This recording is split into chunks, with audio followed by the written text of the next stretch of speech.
अस्सलाम वालेकुम बच्चों, कैसे हैं आप? मैं तो बिल्कुल ठीक हूँ और मैं हूँ आपकी टीचर। बच्चों, आज मैं आपको बताऊंगी तोएं, ज़ोएं, आयन और गैन के बारे में। तोएं और ज़ोएं एक खानदान है, जबकि आयन और गैन एक खानदान, और दोनों आपस में अच्छे दोस्त भी हैं और एक दूसरे के साथ साथ रहते हैं। अगर आप थोड़ा सा गौर करें तो आप देखेंगे कि तोएं और ज़ोएं आपस में कितना मिलते हैं, बस एक छोटे से फर्क के साथ। और बिल्कुल इसी तरह आयन और गैन भी आपस में मिलते हैं, एक नुक्ते के फर्क के साथ। अब इन्हें किस तरह लिखते हैं, आइए सीखते हैं। ऊपर से शुरू करें और नीचे लाएं, बिल्कुल अलिफ की तरह, और नीचे लाते हुए थोड़ा सा आपको गोल करना है, फिर वापस यहीं से ऊपर ले जाएं और वैसे ही एक आंख बनानी है जैसे कि स्वाद में बनाते हैं।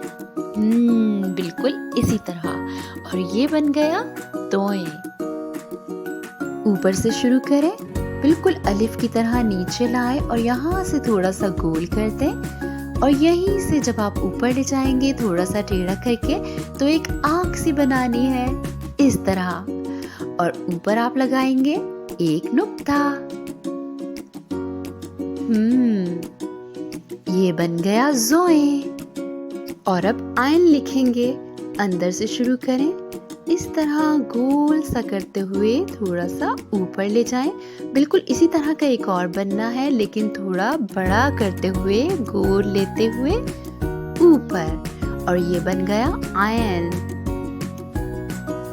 अंदर से शुरू करें, गोल बनाते हुए थोड़ा सा ऊपर ले जाएं, फिर वापस यहीं से नीचे आना है और यूं आते हुए गोल करते हुए ऊपर, और ऊपर एक नुक्ता लगाना है, और ये बन गया गैन। देखा बच्चों आपने, तोएं, ज़ोएं, आयन और गैन किस तरह लिखते हैं और कितना आसान है। आए अब सीखते हैं दो हरफी अल्फाज। तोएं को अलिफ के साथ मिलाएं तो बन गया तोएं अलिफ ता। तोएं को वाव के साथ जोड़ें तो बन गया तोएं वाव तो। तोएं को छोटी ए के साथ जोड़ें तो बन गया तोएं ये ती। ज़ोएं को अलिफ के साथ जोड़ें तो बन गया ज़ोएं अलिफ ज़ा। ज़ोएं को लाम के साथ जोड़ें तो बन गया ज़ोएं लाम ज़िल। ज़ोएं को छोटी ए के साथ जोड़ें तो बन गया ज़ोएं ये ज़ी। आयन को अलिफ के साथ जोड़ें तो बन गया आयन अलिफ आ। आयन को वाव के साथ जोड़ें तो बन गया आयन वाव ओ।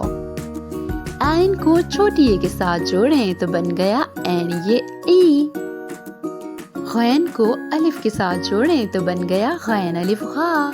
गैन को लाम के साथ जोड़ें तो बन गया गैन लाम गुल। गैन को मीम के साथ जोड़ें तो बन गया गैन मीम गम। जी तो बच्चों, कितना आसान है ना तोएं, ज़ोएं, आयन और गैन लिखना।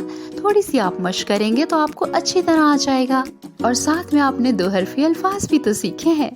इसी तरह मश्क जारी रखें तो काम बहुत आसान हो जाता है। अब अपनी टीचर को इजाज़त दीजिए। अल्लाह हाफिज़।